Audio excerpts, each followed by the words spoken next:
どうもー、ベルです。今回はグランドマフィアの戦闘攻略ということで、244構成と343構成についてやっていこうかなと思います。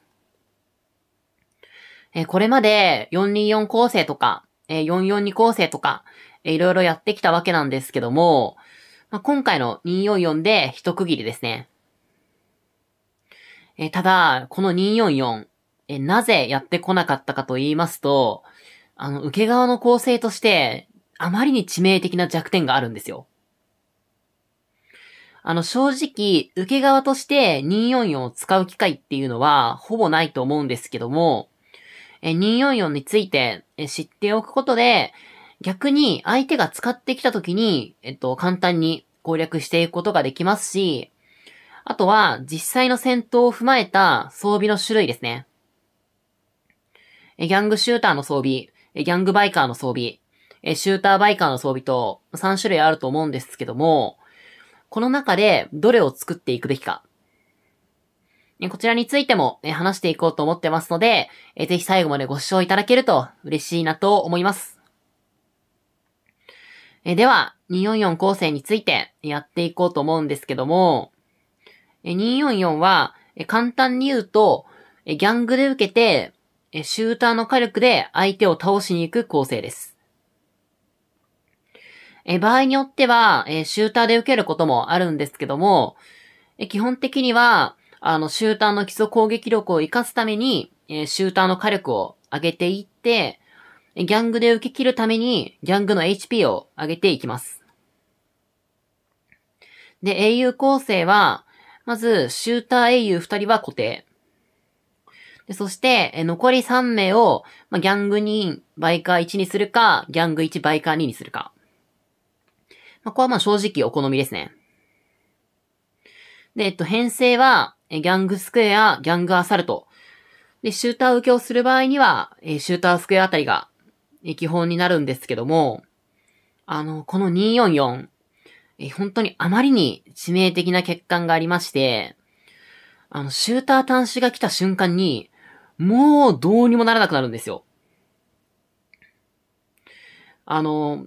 うこれ、ギャング端子だったらバイカー受け。で、バイカー端子だったら、シューター受けをすれば、244でも勝てるんですけど、シューター端子だけはもうどうにもならなくて。これがあまりに致命的すぎて、244は使われてません。ただ、244は、シューター端子に弱いです。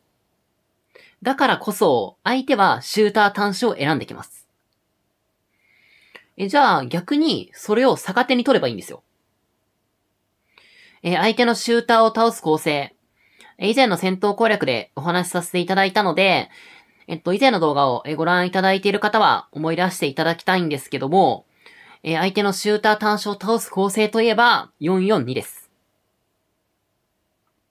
で、244から442って、全員が全員244の構成で兵士を送らずに、バイカー端子だったり、シューター端子だったり、ギャング端子だったりを、数人が調整しやすいように、何人か端子だけ送るように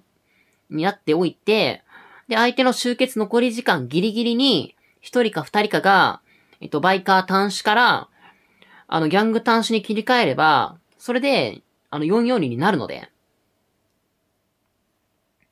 でそうすれば、相手のシューターを誘っていって、ただ、実際に当たった時には、442なので、いい具合に相手を倒していける。これが244の正しい使い方です。244で本当ギャング受けしても、よほどステータスに差がない限り勝てないので。そしてなおかつ、じゃあめちゃめちゃステータスに差がある相手を相手にするんだったら、もっと確実に勝てる構成。先ほどお伝えした、442とか、424とか、785とか、もういくらでもあるので、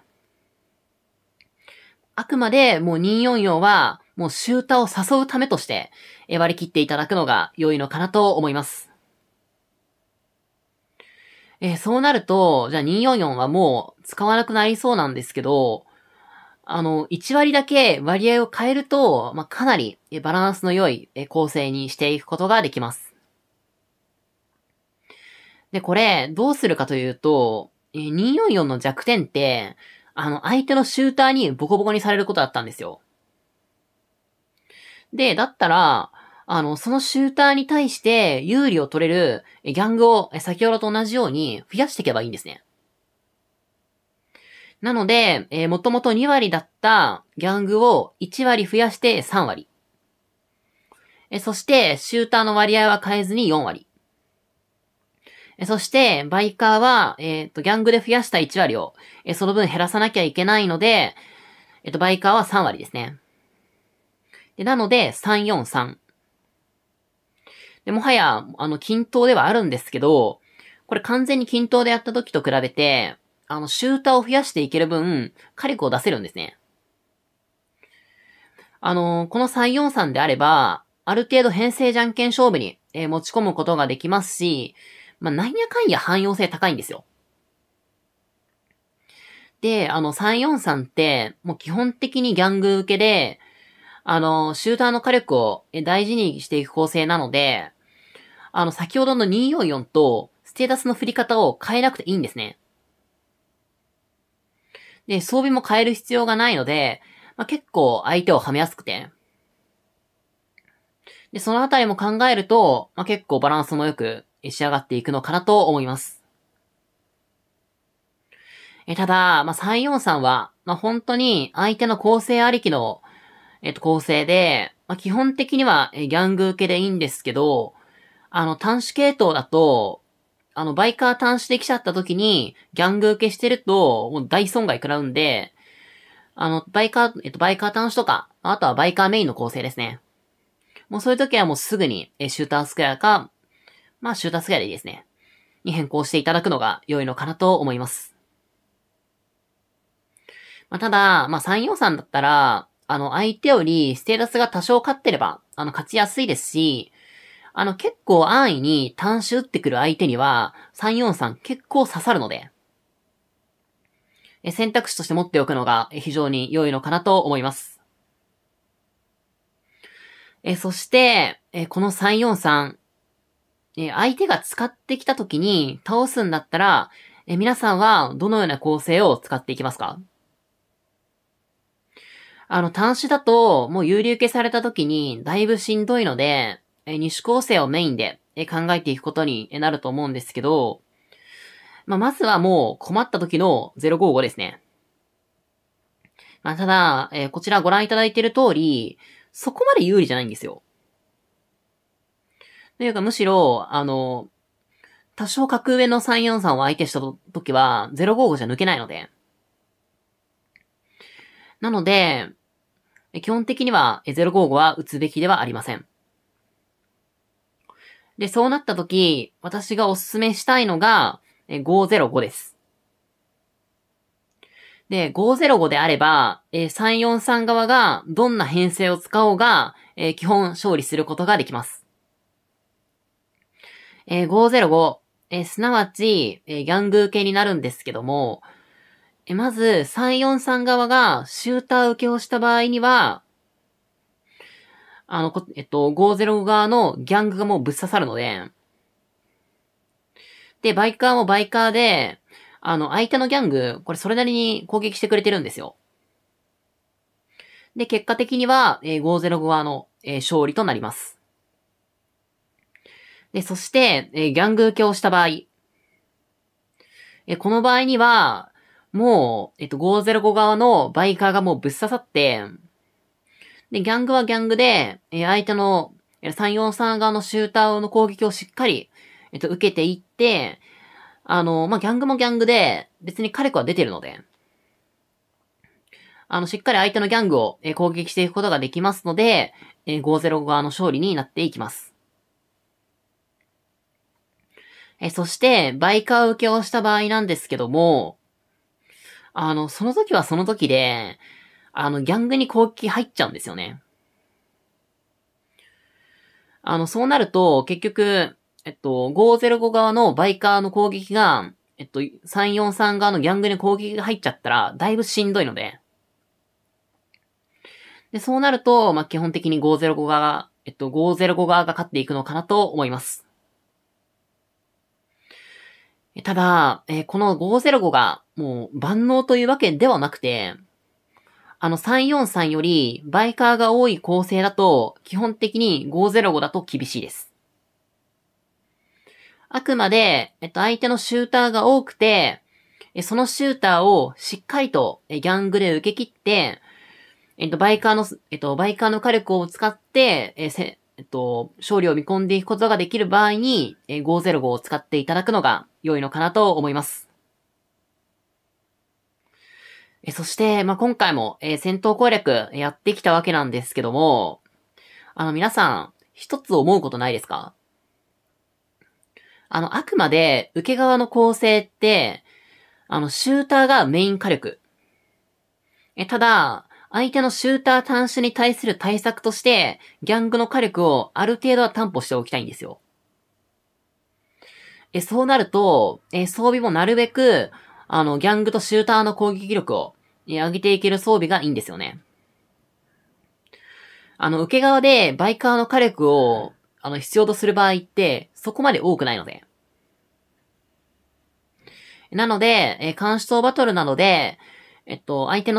相手からの集結を受けることが多い方は、ギャングシューターの装備をメインで、育てていただくのが良いのかなと思います。逆に、受けるのは厳しいけど、格上の相手を攻めて落とすのを目標としていきたい方は、550を打つとき用のギャングシューターの装備ってあんまり優先度は高くなくて。550を攻め側で打つ機会ってそこまで多くないので。で、そうなると、汎用性の高い055を打つためのシューターバイカーの装備。あとは、先ほども結構活躍してたと思うんですけども、選択肢をしっかり持っておくと、なんやかんや使える、ギャングバイカーの装備を、作っていくのが良いのかなと思います。はい。ということで、今回は244構成から、その発展まで、いろいろとやってきたわけなんですけども、次回からの、戦闘攻略では、バランス構成同士の、対決の話だったり、あとはもうそろそろ、州長戦が始まりますので、そこでのレポート解説もやっていこうと思ってますので、ぜひそちらもご視聴いただけると嬉しいなと思います。この戦闘周りの知識って、ちゃんと理解してれば、自分よりもステータスが高い相手に勝つことができて、もうほんと州長戦とかで絶対に響いてくるので、概要欄にリンク貼っておりますので、これまでの戦闘攻略シリーズ、まだご視聴いただいてない方は、ご視聴いただけると嬉しいなと思います。あとは、すでにご覧いただいた方も、私もそうなんですけど、このゲームの戦闘、めちゃめちゃ複雑じゃないですか。なんで、結構あやふやになりがちで。なので、ぜひ集長前に、ご視聴いただけると嬉しいなと思います。では、今回の動画はこの辺りで、締めたいなと思います。最後までご視聴いただきありがとうございました。バイバーイ。